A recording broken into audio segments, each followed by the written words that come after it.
Hey everybody, I'm John Granado. That's Lance Zierlein. You can hear us mornings on ESPN 97.5 and 92.5. Hit subscribe to get all of our content here at Sports Map Texans. Hey, Jaret Patterson out. Scruggs isn't ready to return. What do you do if you are the Texans now with this offensive line? Well, I guess you go Dieter, and that's it. I mean, you just keep going with what you have. You just go next man up at center.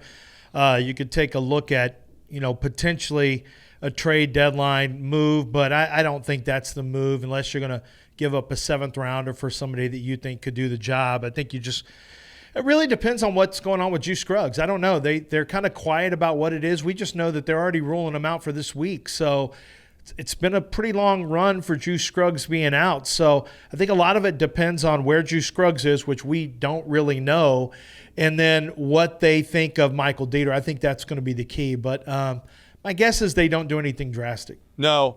And when Juice Scruggs does come back, what I've seen from the Texans is they're going to get their 5 best linemen on the field, which means that Titus Howard is going to stay at guard because Fant is going to be better than Dieter. If Scruggs comes back and moves to guard and you move Titus Howard to tackle, then Fant is out and Dieter is in. And I don't know that Dieter's ready. From what we've seen or what we've seen in the past out of Dieter, that's not your 5 best.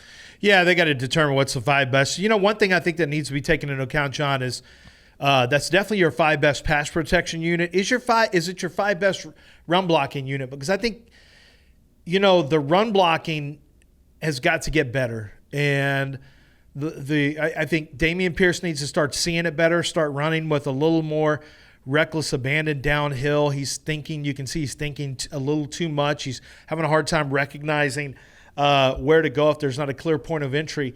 But the run blocking's also got to get better. And I wonder how much of that will be factored into who to start and where to start them, because this offense is really based on running the ball well and being able to play action off of it. Now, we know they can spread you out, and this is not Mike Shanahan's offense.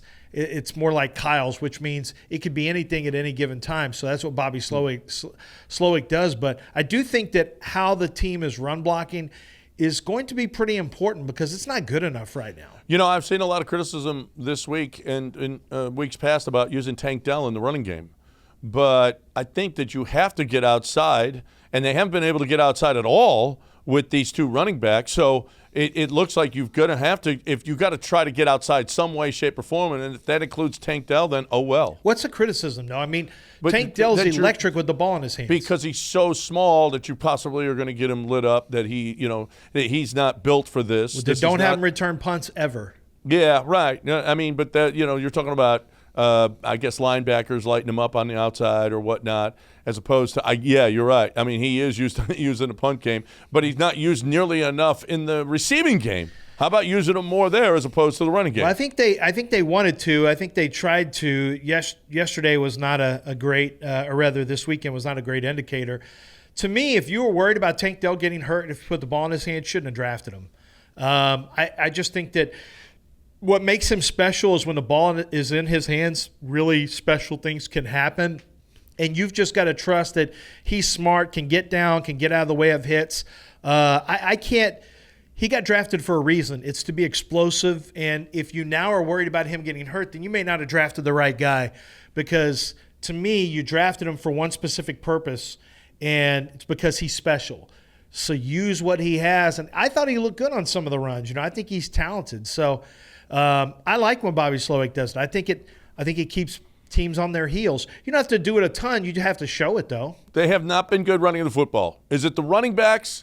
Is it the offensive line? Is it a combination? Is it the play calling? Is it the offensive line coach?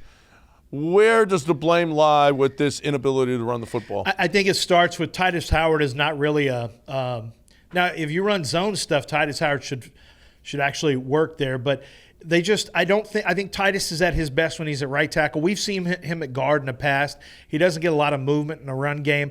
I think right now, and Jaret Patterson had some limitations, even though he gets a lot of praise. There's also some limitations. They're not really getting the run lanes that they had seen in the past from guard to guard. So I do think Kenyon Green, for as bad as he was in pass protection, he did have some moments as a run blocker. So I just think that right now you're not getting as much success going on from your guard to your guard center guard, and I think that's a big part of the problem. Yeah, I don't think you can blame the running backs. I mean, the two longest runs, the 16-yard run and the 9-yard run, were both guys who were hit behind the line of scrimmage, Yeah, and they were able to make it that on their happen. own. I think the offensive line has just got to get better. It just got to get better.